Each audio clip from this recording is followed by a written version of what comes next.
Good morning friends, welcome back to my channel. তো চলে এসেছি আজকের নতুন ব্লগ নিয়ে। তো আজকে রবিবার, এখন বাজে 7:30টার মতো। তো হালকা বৃষ্টিটা একটু কমে গেছে, এখন বৃষ্টি নেই।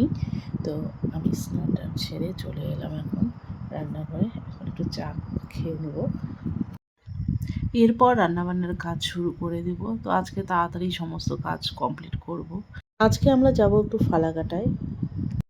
তো এখন বের হলাম, এখন আমরা যাচ্ছি ফালাকাটাতে। তো রেডি হয়ে বেরিয়ে পড়লাম। তো ফালাকাটায় কিসের জন্য যাচ্ছি সেটা আমি পরে শেয়ার করছি। টাইটেল দেখে অবশ্যই বুঝতেই পেরে গেছেন। তো আমরা যাচ্ছি, আমি, মেয়ে আর মিস্টার রয়। মিস্টার রয় রয়েছে এখন গাড়িতে। তো গাড়িতে সমস্ত জিনিসপত্র ওঠানো হয়ে গেছে। এখন আমি আর মেয়ে যাচ্ছি, আমরা এখন রওনা দিয়ে দেব।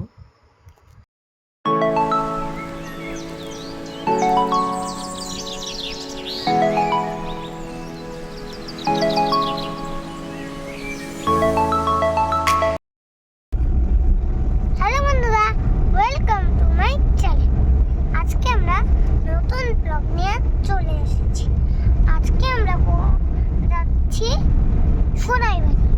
কেন বলবো, ওইখানে না দুটো বিয়ে আছে, এই জন্য আমরা যাচ্ছি সোনাইবাড়ি। কালকেই চলে আসবো। পুরো ব্লগটা দেখতে থাকো।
নিষ্ঠা নিষ্ঠা বলে, টুসু কি করে রে? টুসু কি করে রে? ঘুমায় না দিদি, দিদি খালি দিদি দিদি যা।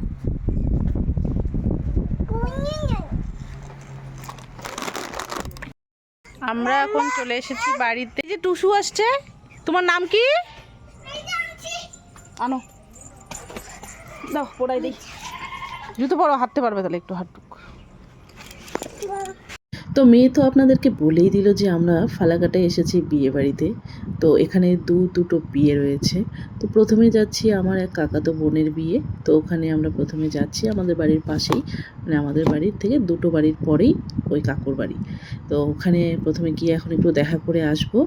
তারপর সন্ধ্যাবেলায় যাব আর একটা বিয়ে বাড়িতে, ওখান থেকে এসে রাত্রে আবার এখানে অ্যাটেন্ড করব। দুদিন ধরে বৃষ্টি হয়েছে, আর আজকে সকাল থেকে বৃষ্টি নেই। তাই বৃষ্টি হওয়ার জন্য রাস্তাঘাটগুলো পুরো কাদায় ভরে গেছে। তো এই জন্য একটু চলাফেরা করতেও অসুবিধা হয়ে যায়। আজকে এখনও বৃষ্টি হয়নি, আশা করছি আর বৃষ্টি হবে না, না হলেই ভালো, তাহলে বিয়েটা ভালোভাবেই সম্পন্ন হবে। তো আমরা এখন ওদের বাড়িতে চলে এলাম, এখন ঢুকছি ভেতরে। তো ভেতরে ঢোকার পরেই চলে গেলাম আমার ওই বোনের সঙ্গে দেখা করতে, যার বিয়ে। এই বোনের নাম হলো শিলা। তো ওকে এখন সাজাচ্ছে, তাই বেশি আর ওকে ডিস্টার্ব করব না। ওর সঙ্গে দেখা করে আমরা এখন চলে যাব বাইরে। এখন যাব বাইরে, বাইরে জল আনতে গেছে, তো ওদেরকে একটু দেখবো।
তো এখন চলছে সাজগোজ, তো বিয়ে বাড়িতে যাওয়ার জন্য।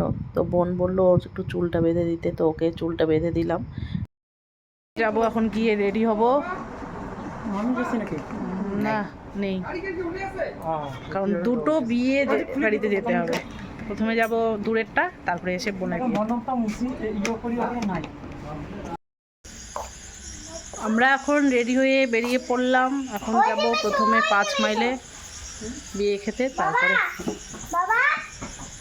ওই যে আমার টুসু সোনা রেডি হয়েছে। টুসু সোনা কই? টাটা দিয়ে দাও সোনা, টাটা। 5 মাইলের যার বিয়ে, ও হলো আমার বাবুর ফ্রেন্ডের মেয়ে। আর ওই কাকুই আমাদের যে আমার আর মিস্টার রয়ের বিয়েটা ঠিক করেছিলেন। আর এদিকে ওনার মেয়ে আবার আমার বোনের ফ্রেন্ড।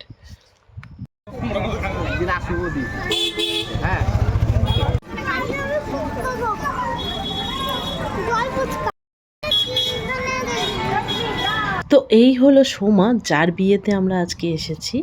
তো এখানে এসে প্রথমে ওর সঙ্গে দেখা করে নিলাম। এরপরে যাব এখন দেখি স্টলের দিকটাতে যাব, ওখানে কি কি রয়েছে। স্টলের ওখানে এসে দেখি এখানে জিলিপি, কফি আর ফুচকা রয়েছে। তো তো মেয়ে ফুচকা খাবে, ওকে ফুচকা খাওয়ালাম। এরপর দেখলাম খাওয়া দাওয়ার ওখানে প্রচুর ভিড় রয়েছে। তো ওখানে কোনোভাবে আমাদের ব্যবস্থা করে আমরা বসে পড়লাম খেতে, কারণ এখানে খাওয়া দাওয়া করে আবার আমাদেরকে যেতে হবে ওই কাকুর বাড়িতে। এখানেই আমরা খাবো, আর ওখানে আর খাওয়া দাওয়া করবো না, কারণ দু জায়গায় খাওয়া যাবে না। খাওয়া দাওয়া করে চলে এলাম আমরা সোমার এখানে, ওর সঙ্গে দেখা করে আবার চলে যাব আমরা, কারণ অলরেডি অনেকটা সময় হয়ে গেছে, কারণ খাওয়ার ওখানে প্রচণ্ড ভিড় ছিল, তাই একটু টাইম লেগেছে আমাদের। তো সে কারণে একটু লেটও হয়ে গেছে, আর যেহেতু পরের বিয়েটাতে যেতে হবে। এখন চলে যাব আমরা বাড়িতে। এখন আমাদের বিয়ে খাওয়া হলো, একটা বিয়ে খাওয়া হলো না বাবা, দুটো বিয়ে খেতে হবে আমাদের। হ্যাঁ একটা বিয়ে খেলাম, এখন আরেকটা বিয়ের উদ্দেশ্যে যাচ্ছি। টুসু ঘুমাইছে, আর টুসু তো ঘুমিয়ে পড়েছে। আমার বোনের মেয়ে সবেমাত্র কথা শিখছে, আর এখনই এত কথা বলে। ও পিছনে জেগেই রয়েছে, শুধু জাস্ট আমরা যদি বলি ও কি ঘুমালো নাকি, টুসু ঘুমালো নাকি, ও বলে উঠবে না। পিছন থেকে ও উত্তর দিয়ে দেয় না, ও ঘুমায়নি। আর নতুন নতুন শিখেছে ফটোতে পোজ দেওয়া। ওকে যদি বলি সেলফি, ও হাত তুলে ফটোর পোজ দিয়ে দেয়। এরপর চলে এলাম এই বোনের বিয়েতে। এখানে আমার সমস্ত দিদি, কাকি, জেঠি সবাই বসে রয়েছে। তো ওদেরকে একটু দেখিয়ে দিই আপনাদেরকে। যে কোনো প্রোগ্রামে সবাই একসাথে হয়, আর দেখে খুব ভালো লাগে, আর সবার সাথে দেখা হয়। আর আমার সমস্ত কাকি জেঠিদের আমি ফটো শ্যুট করে নিলাম কিছু, কারণ এই ফটোগুলোই স্মৃতি হয়ে থাকবে সবার, কারণ একদিন তো সবাইকেই চলে যেতে হবে। আমাদের বংশটা হলো অনেক বড় বংশ। আমার ঠাকুরদাদারা 6 ভাই। তো তাদের যে সব ছেলেমেয়েরা সবাই একসঙ্গে হয়। আর এই যে সাদা শাড়ি পরা দেখছেন উনি হলেন আমার পিসি, আমার একমাত্র পিসি। আমার বাপের বাড়িতে কোনো প্রোগ্রাম হলে বাইরের লোকের আর দরকার হয় না। আমাদের পুরো বংশের যত মেম্বার রয়েছে সেগুলো দিয়েই একটা প্রোগ্রাম শেষ হয়ে যায়। আর সবার বাড়ি আমাদের ওই এক পাড়াতেই বাড়ি। বিয়েবাড়িতে গিয়ে দেখলাম আমার কাকি জেঠিরা বসে গল্প করছে, তো সবাইকে একসঙ্গে করে ফটোশ্যুট করে নিলাম। এর মধ্যে তো আরও অনেক কাকিমা জেঠিমারা নেই, তো যাদেরকে পেলাম কাছে তাদেরকেই ফটোশ্যুট করে নিলাম। আর এখানে এসে আমি ভাস্তির সঙ্গে একটু সেলফি তুলে নিচ্ছি। আরও পিছনে যে দেখছেন উনি হলো আমার ভাগ্নি, মানে আমার জ্যাঠাতো দিদির মেয়ে। ভাস্তিকে তো চেনে নিই, পূজা, আর পিছনেরটা হলো ভাগ্নি অনামিকা। এইমাত্র বরযাত্রী চলে এসেছে, তো এরপরেই শুরু হয়ে যাবে বিয়ে। আর আমি বর দেখেই মেয়েকে নিয়ে চলে যাব, কারণ মেয়ের প্রচণ্ড ঘুম পেয়েছে, ওকে ঘুম পাড়াতে হবে। এখন চলে যাব বাড়িতে, আর ব্লগটি এখানেই শেষ করব। ভালো লাগলে অবশ্যই লাইক, শেয়ার, কমেন্ট করবেন আর চ্যানেলটি সাবস্ক্রাইব করে পাশে থাকবেন। সকলে আপনারা সুস্থ থাকবেন, ভালো থাকবেন, সাবধানে থাকবেন। ফিরে আসছি নতুন ব্লগ নিয়ে।